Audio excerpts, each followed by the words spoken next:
Cara, this is a really exciting day for us because we have a guest on who is the most frequent guest of the Puberty podcast. She is officially, yes. You know how SNL has the 5-timers club and you get a blazer? So excited. This is the third timer. Third timer. What do you want, Aliza? Can a Stanley Cup? Oh, nice. Not the Stanley Cup sports thing, the water thing. That is we'll make so a mental random. note of that. It's the most popular thing for teenagers. What are you talking about? I think that's what my niece wanted for Hanukkah. And this is why we have Dr. Aliza Pressman on the Puberty podcast, because she doesn't just help us raise good humans. She also offers up a gift guide for teenagers. So if we don't do this now, we'll forget to record an intro. So we're going to say this really, really quickly. Aliza, you can relate to that, right? So many of you have listened to our previous episodes with Dr. Aliza Pressman, a developmental psychologist, an assistant clinical professor in the Division of Behavioral Health of Department of Pediatrics at the Icahn School of Medicine at Mount Sinai Hospital, where she's co-founding director of the Mount Sinai Parenting Center. She is the host of our oft-quoted Raising Good Humans podcast. She's the mother of 2 teenagers. She is kind, wonderful, and hilarious. And she is the author of the new book, The 5 Principles of Parenting. And we are so excited, Aliza, to have you here and to help you launch your baby into the world. Welcome. Thank you. That's a real mouthful, that resume that you were sent, the bio. She read it on 2x speed. Did you notice that? It's the only thing I do on 2x is read your title. So we're going to get really specific with some questions about the book related to puberty, tweens, and teens. But Cara, can you just give your beautiful overview of the book that we talked about before Aliza got on? Yes. And, I just want to start with a comment that Vanessa made in that intro, which is, you are not just oft quoted. When we traveled around the country, we spoke in so many schools, and in 100% of those schools, we quoted you. And we quoted not just you and all the advice you give, but one very specific piece of advice that comes out loudly and clearly in this book, which is all feelings are welcome, all behaviors are not. It is one of the most important mantras of, I don't even want to say parenting, being an adult in the world. Personing. It's amazing. And so what I said to Vanessa is, I wanted to say 3 things at the outset. The first is how important that piece of advice is and how thrilled we were to see it woven through this beautiful book that we're going to talk about today. Number 2 is to just talk about your metaphor of a tree that launches this book. The book is opened with a very, very beautiful image of sort of the importance of this personing again, right? The adults in the equation, recognizing the importance not just of the sort of stability of their trunks and the need for kids to have sort of a stable pillar in their life, but also the breadth of the canopy of the love that they give and the ideas that they give, and then the depth of the roots that they plant for themselves and for their children. And it was such a beautiful way into such important sort of information, parenting information that can feel overwhelming. But that is number 2 that I wanted to hold on to. And then number 3 that I wanted to say is that you are so well regarded as an advisor to parents of all children, but I think your brand is very well known among parents of younger children.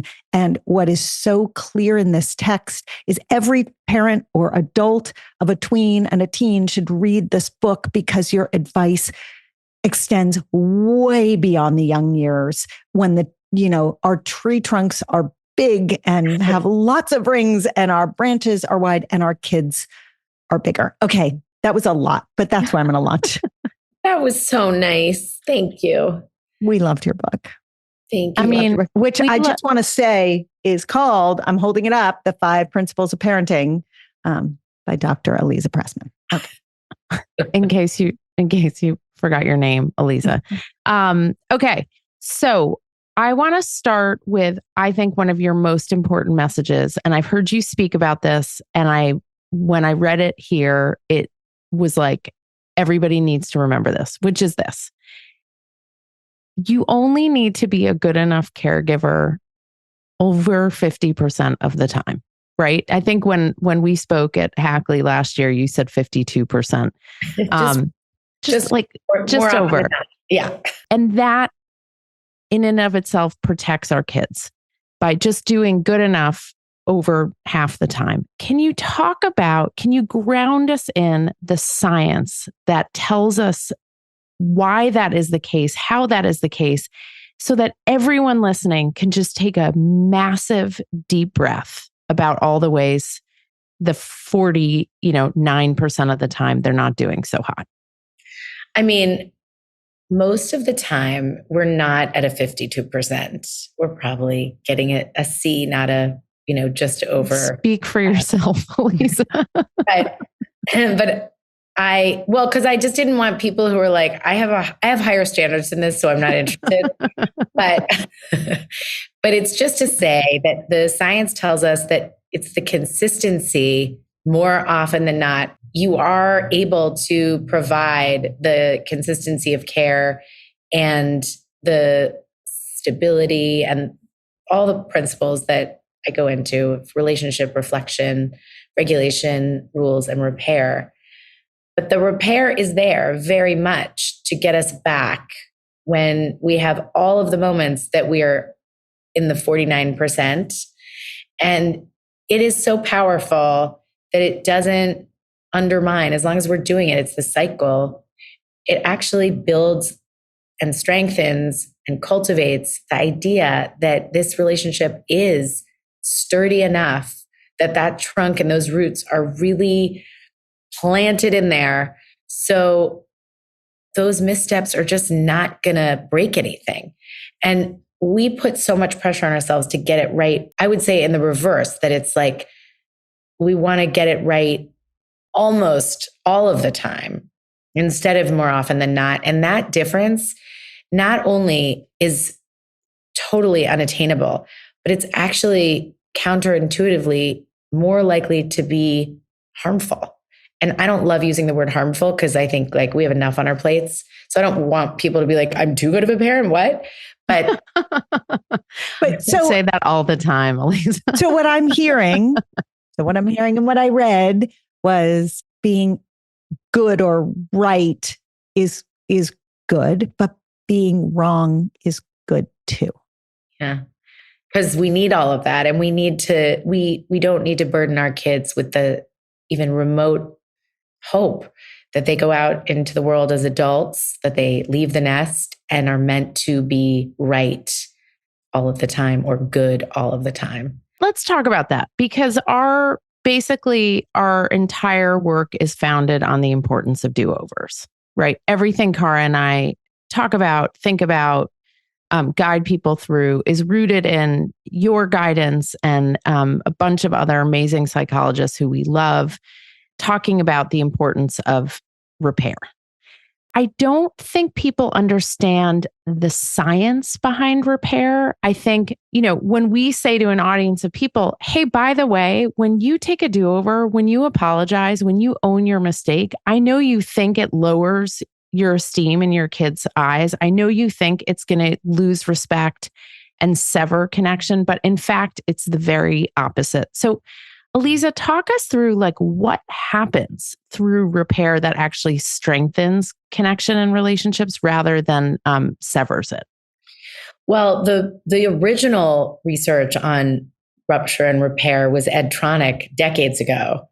And he was looking at infant caregiver relationships. And they were calculating how often there was in the lab, and lab studies are obviously, we're not talking about that today, but it's not necessarily generalizable.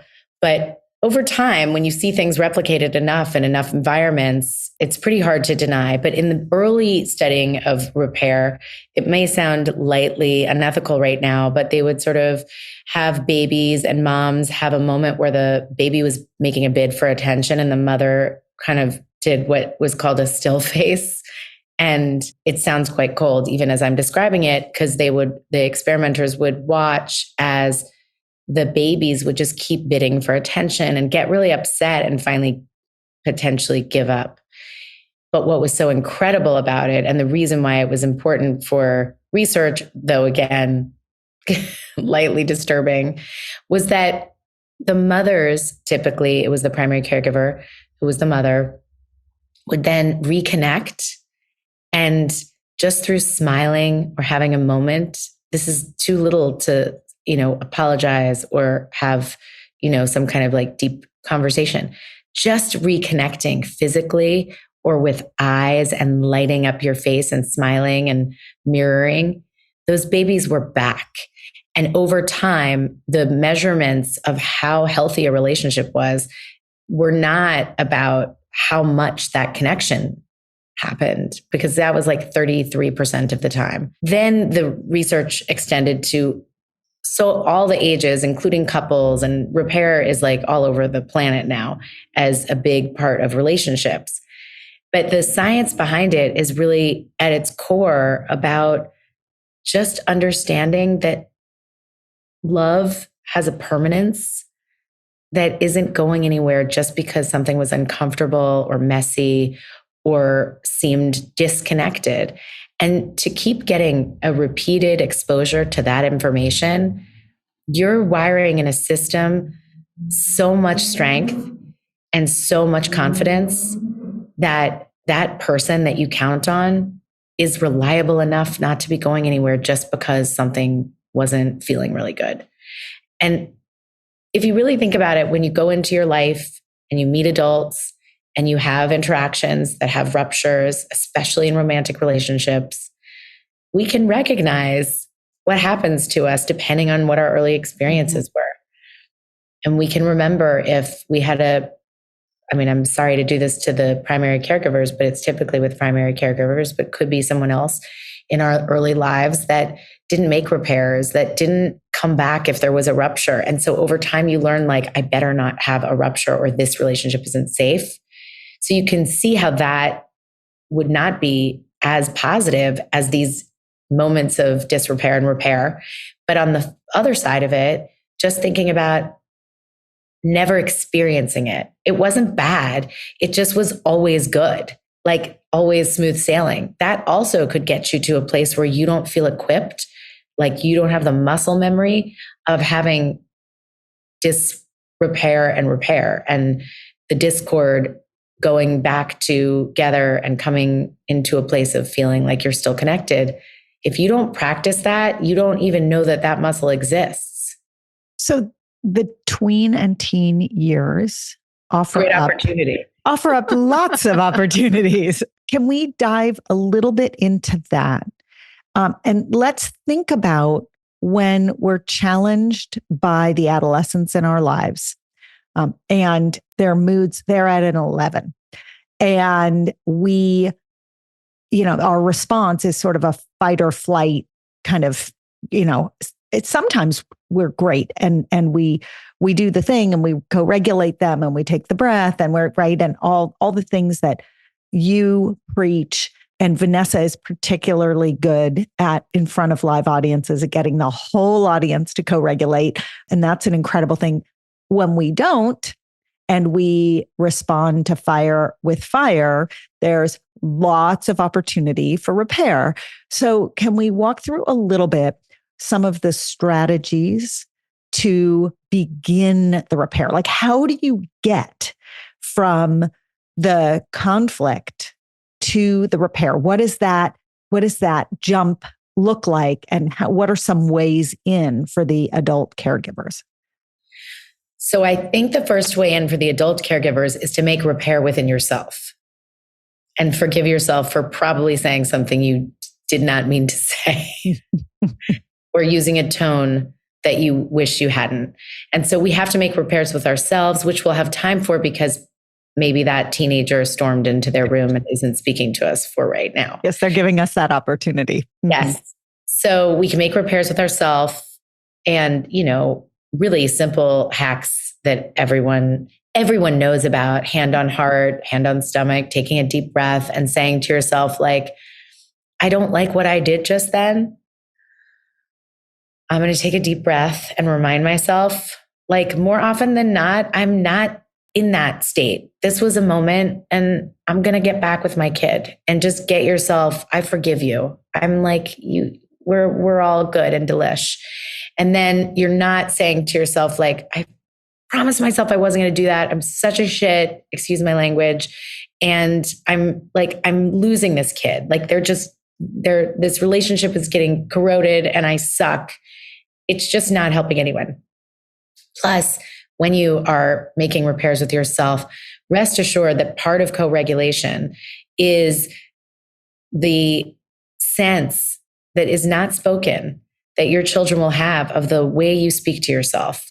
So I really encourage repair within oneself, both for your own sanity and also because that's the kind of thing that you're hoping that the voice that your child will use for themselves.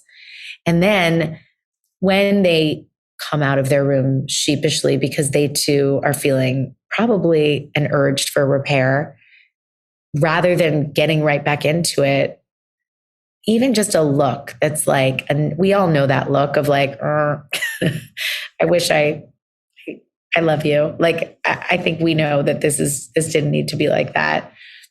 You're going to have it doesn't need to be like a sit down. Here's what I wish I had done. Here's what I should have done.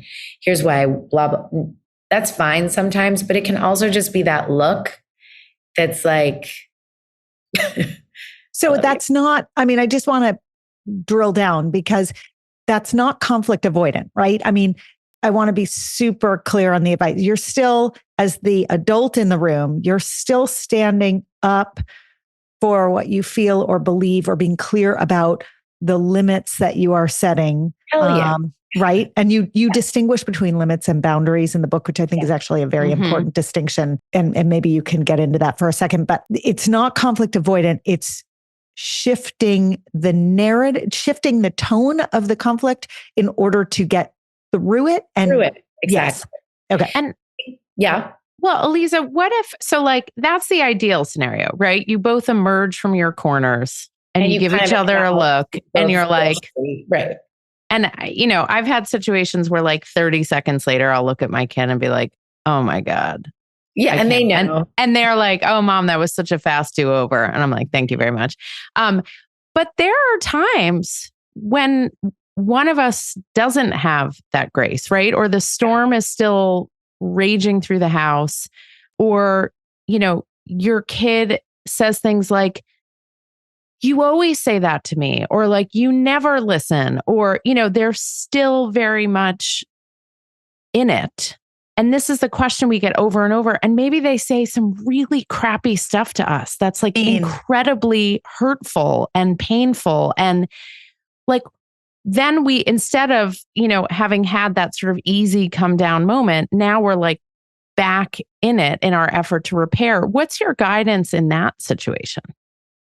You're not ready for repair in that situation because they're still coming at you. So the first thing is just like, it's not your time. You can do what you can. Certainly, if you can handle the, getting tomatoes thrown at you and staying calm and not taking it personally, Godspeed. You can also say, like, these tomatoes are hurting me and I would like to not have a bruise. So I'm going to just excuse myself. I love you and I'll see you in a little bit. Who needs to, receive that? You don't need to say, like, it looks like you're having the kind of day where you just need to batter someone. I'm here for you. I think it's okay to just be like, I don't want this right now. Thank you so much.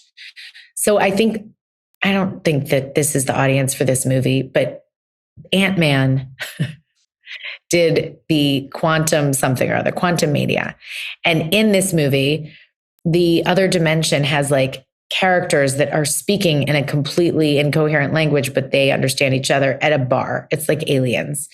And the Ant-Man and characters walk in, and in order to understand, they just have to order a drink that is served, this gunky drink. And then all of a sudden, everybody is speaking in a language they understand. So I have no idea why I saw that movie, but I saw that movie. But I saw that movie and I was like, that's kind of brilliant. Like, we just need to remember what they're trying to say to us. Like, as far as I'm concerned, in those moments, they are speaking that language in Quantum Mania. But when we have our, glass of water, we can hear, I'm just saying, like, I cannot regulate right now. I am miserable right now. I don't know what to do with my body right now or my words. And so when you hear that, you can have a more compassionate response because you're like, oh, you're a hot mess. These words are not what I think they are. Can we then go by extension to the frustrating feeling of being underappreciated? When the storm has blown over a little and you're beginning the repair, sometimes the repair sounds like me from the kid. And, we're human too. And we feel, I don't want to say we, I often feel underappreciated. Yeah. Can we go there a little bit about where there's room for us to share that and where it's just a normal developmental piece of this and you got to let that one go? Well, first, sometimes it's not a repair moment and it feels like it's supposed to be. Sometimes it's just an extension of the argument where you're trying to use like the language of repair and apologizing. And that feels like repair, but repair is about connection and growth.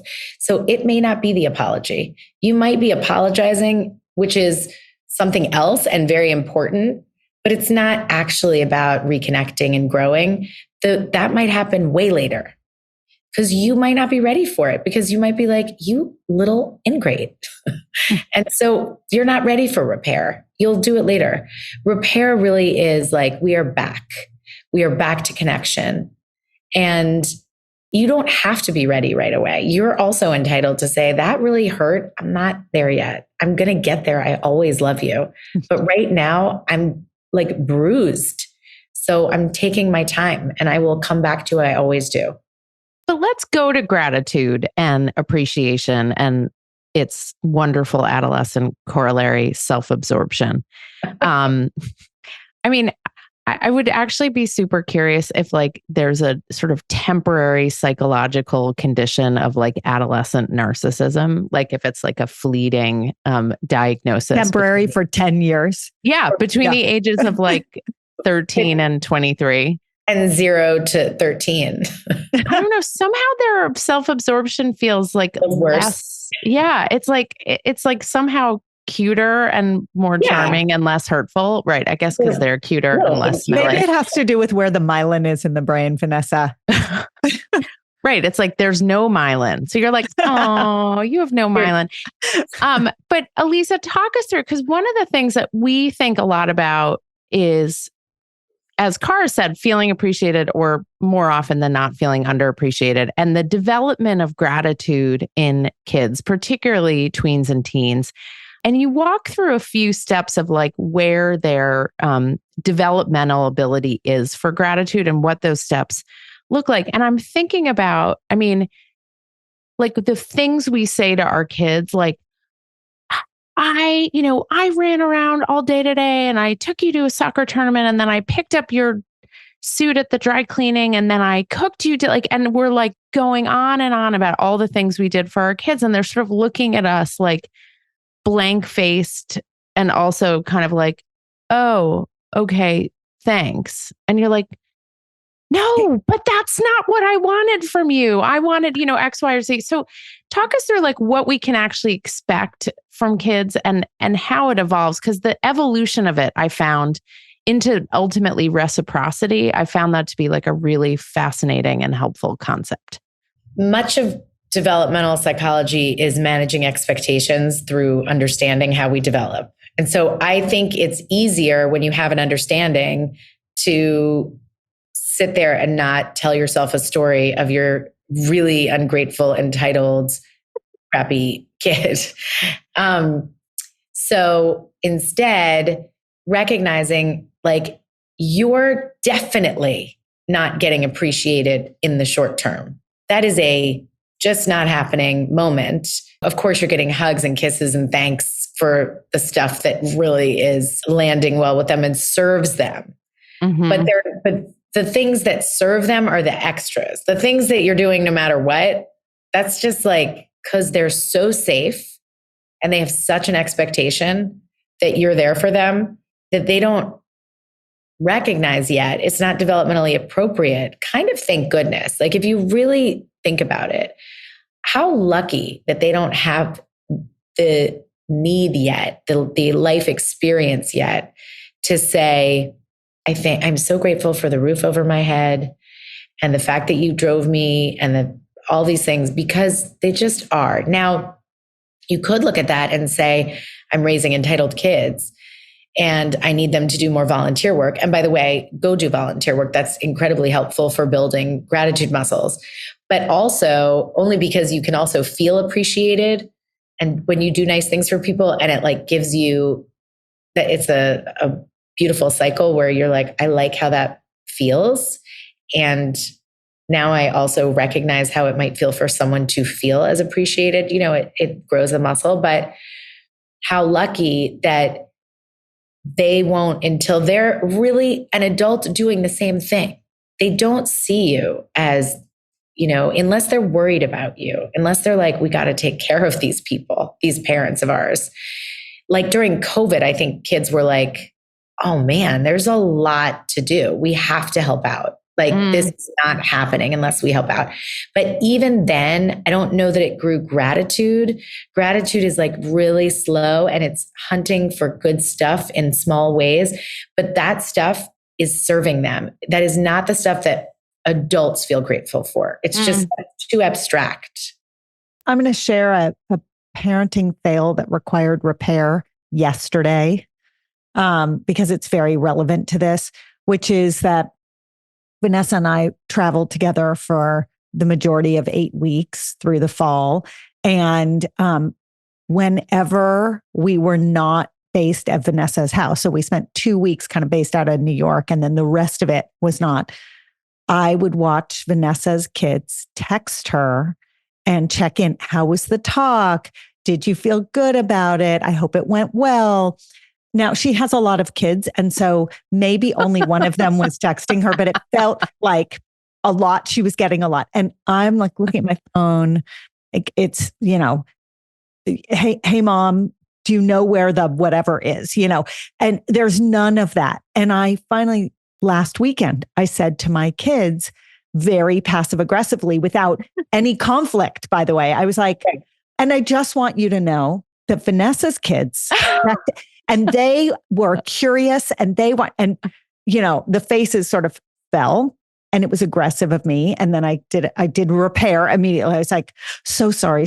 I didn't really mean that, you know, and I sort of went into what was going on for me. And last night, I kind of meant it, right? And last night, this was a few days ago. And last night we were all driving in the car.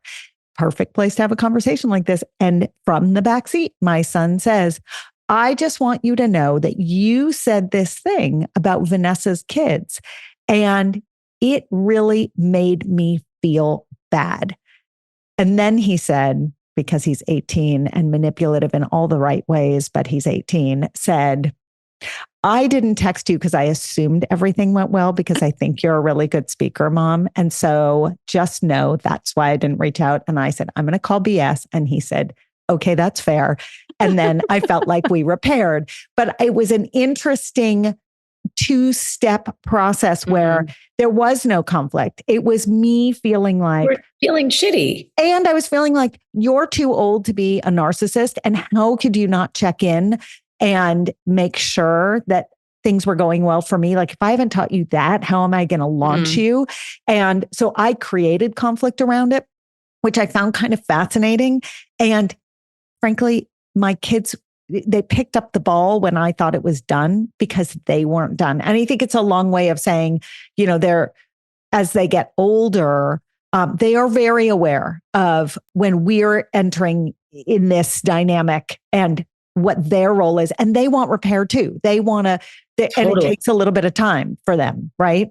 They absolutely want repair. We don't get to choose the timeline for repair. Mm-hmm. What I thought was cool, because I think this gets confused a lot. Is that the way to really reach out to your kids? Of course, in an ideal world, you would have said, okay, what do I really want? And then said to them, hey, I'd really like for you guys to check in with me when I'm on the road. It would feel good. That's all. But the fact that your son said he felt bad, I can see a world, especially in today's parenting stressful culture, where we're like, oh my God, I have shamed him. So I just want to acknowledge, I don't think feeling guilty is the same thing as shame. And a little guilt is important for our moral rudder. So that's good.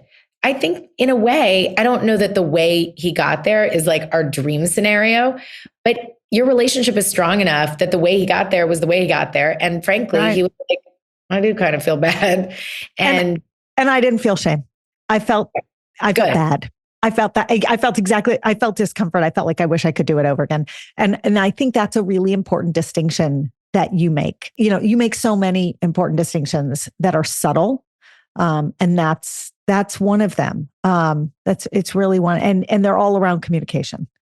Can we get at another important distinction that I really appreciated? And Cara mentioned it earlier, which is the distinction between rules and limits and boundaries. Because we talk to parents all the time. They're like, well, if you have so much empathy for your kids' physical development or mood swings or stage of brain development, doesn't that mean you're just giving them a free-for-all? And aren't you just creating a scenario where anything goes? And so we often talk about how A, kids like having rules and limits, and B, they need it. But as people throw jargon around all the time, can you make some distinctions for our listeners amongst those things, and then talk about why rules and limits are so important for kids to feel safe? So rules, which I definitely think is of the 5 principles, the one that makes people feel like, is that old school? Right. I thought we don't do that anymore. But I feel like rules is an umbrella term that actually just was an R word. So that's why I chose it. But it's not deeper than that. Repair, you kind of have to keep what it is. And reflection and regulation. And actually, you know what? You could do whatever you want. There are so many different ways of saying any of these things. But I said rules, and that it's an umbrella term for the rules we have within ourselves and between ourselves and other, which is relational. Those are boundaries. And they are really important for everyone to feel safe. So rules are critical for safety, and our job is to keep our kids safe. And limits is our expectation of our children's and other people in our lives for whom we have this power at all. They are the expectations of behavior that are part of being a member of this community in the tiny households and in the larger world. And they keep us safe as well. So they're about safety, like you can't run with scissors, and they're about safety for others. You can't run into somebody with scissors. And without rules, meaning boundaries and appropriate limits, kids don't feel safe. So we have to get really comfortable distinguishing between our kids being uncomfortable with the boundaries that we have and with the limits that we set, and our relationship being hanging in the balance. It's not threatening the relationship. And I think the reason we've gone off the rails culturally is because we get that relationship is critical, but we definitely don't understand that it is inextricably linked to boundaries and limits. I liked how at one point you defined boundaries as about yourself and limits as about them. I don't know if I got that right, but I think I got that right. It's boundaries is about yourself and yourself in relation to others. So it's a relational thing. And limits is about, what you're expecting of them. you lay out all the terms, the 5 R's at the start of the book. And you go on for lots of paragraphs about 4 of the 5 R's, and about the rules are, you're just super short and succinct and straight up. And it's perfect because that's what rules are. It's like they are what they are, and they really don't need any explanation. And they are old school, but they are also, they have carried over generationally for good reason. Can you help us out with a little minor disagreement Cara and I have? Oh boy, here we go. I know what this disagreement, a difference in approach. Style. Okay. Style. Okay.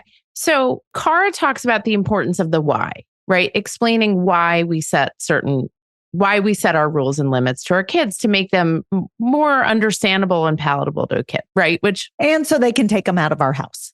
Right. So they can apply it to someone else's house or to school. Like, I totally get that. And I am like, sometimes I don't need to give you the why. Like, I can give you the limit or the rule because I'm your parent and I'm in charge. And I'm not always going to explain the why, because it's like, it's my prerogative to just set down some rules. In your professional opinion, is there room for all of those perspectives, or do we really have to explain the why in every? What she's asking is one of us more right than the other, or are we both right? No. Is only Cara right, or am I also right? Is there any sliver of rightness in Vanessa? Is really the question. And for the record, I say every time Vanessa brings this up that I think Vanessa is right for Vanessa. Like, it's her style that works for her. But I think she wants to hear that from a professional and not from me, because I think she thinks I'm just saying that because I love Vanessa. No, yeah. I don't want to be walking around speaking to thousands of people across the country. And then it turns out I'm actually doing some harm and being like, yeah, sometimes you just give your rule. So Aliza, talk to us. So here's where I would say you have to determine the why of what you want when you set a limit. Right. And if what you want is compliance, you really just need to give the rule and give positive reinforcement when the rule is followed. The why, though, is always going to help for buy-in and give us a sense that we had a choice in the matter, because we were choosing to, make the right decision because we understood it. So I bend in the Cara direction, but this science also asks you, what is your goal? And there are moments when I say, absolutely, you don't need to know why. Because the real reason is I don't have a good reason. This just makes me more comfortable. Right. And this comes up a lot in terms of kids' dress style and self-expression and things like that. And sometimes the why is so complicated and fraught and multi-layered and has all sorts of societal biases and past experiences that it's like almost too hard to explain the why and to get into a conversation about. Well, I think that really what you're saying is, I don't have time for this shit right now, but you've got to do this. And so you want permission scientifically to say that. And I would say, like, if that is your approach to certain things because you've made a decision that you are exhausted and you don't have the interest or bandwidth to try to explain and convince. Because I think the problem with why is, like, you only need to say it once. These are teenagers you're talking about, right? Or tweens. They've heard you. They don't like it. So you don't always have to. So part of this is you might have explained it once. You might have explained it twice. You might have put it in the water by saying, like, how do you, asking questions about how it feels to dress a certain way or when somebody else does. But in that moment, when they're on their way to the party and you're like, this will not do, and they say why, I understand why you don't want to give an answer, because you're like, does it really matter? This is a non-negotiable is what you're saying. Right. And there's something about a why that invites for some of us, it invites, well, here's another alternate reason. So I don't like that why, I'm going to argue. And I think there's a time and a place for both, but on balance, authoritative approaches are obviously the ones that lead to the most honesty. And I will just add one other reason not to give the why that I do appreciate, which is sometimes they will answer with the why not. And it just isn't the bandwidth to have that conversation. Like, right. And so I do appreciate that. And the repetitive why, it's repetitive and exhausted, and they're just not that interested in it. And then I have to repair. So we're back to the beginning of the conversation. All right, Aliza, I want to close with one point that you make in the book. And I just want you to give our listeners a charge, a send off, because you talk about how, and I'm actually going to quote you. We as adults get beautiful opportunities to grow into our own maturity, into our own hope, will, and wisdom. And you're talking about the process of raising kids being an opportunity for ourselves to become more better versions of who we are. And so can you just give people like who are having a tough day, who are not feeling all that hopeful or all that wise, just a sense of hope and optimism about the fact that like you can do this and how it's not always a straight line? I wanted to call the book Raising Good Parents, but I wasn't allowed. But I think if we really remind ourselves we were born as parents when our kids were born, we have like much growth, just like they do.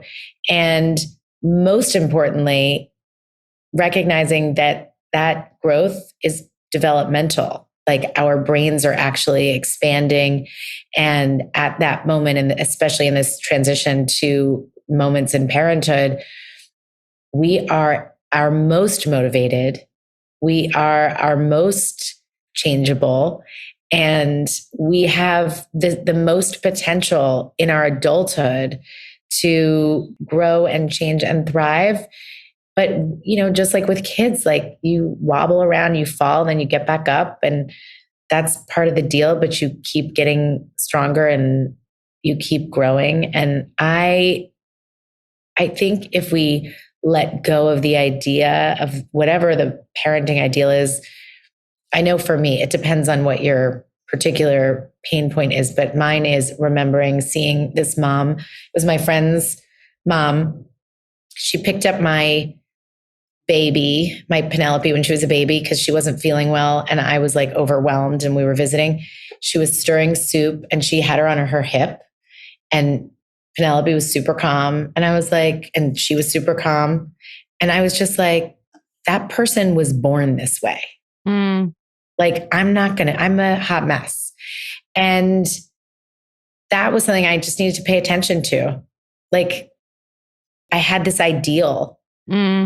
And that's obviously gobbledygook. But in the moment, it just felt like I'm never going to live up to this ideal. So once I just moved on from that and went to like my own growth, I'm growing and continuing to, both literally and metaphorically. Oh, the best way to end. The best way to end. We adore you and love this book, and know it's going to help so many people become better parents, better loved ones, better caregivers, and therefore help raise better kids. Thank you so much. I love your book so much. And it's like peeking out in the back where I'm loving it, including the cover. It's all coming. It's all coming. I'm so subtle, Aliza. Thank you for sharing your wisdom and for sharing friendship and making all of us, and I'll put myself at the front of that line, better versions of ourselves as parents. Thank you.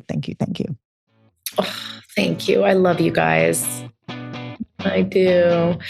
Mwah. We absolutely love hearing your feedback and getting all your questions. So anytime you want to be in touch, email us at thepubertypodcast@gmail.com. If you're looking for great puberty products like the shorts or the socks or the bra, you get the theme there, go to myumla.com. If you want more content, you love what we do on the Puberty Podcast, and you want to have us come speak or learn more about our book or subscribe to our amazing newsletter, The Awkward Roller Coaster, go to orderofmagnitude.co. Remember, it's .co because we don't have enough money to buy .com yet.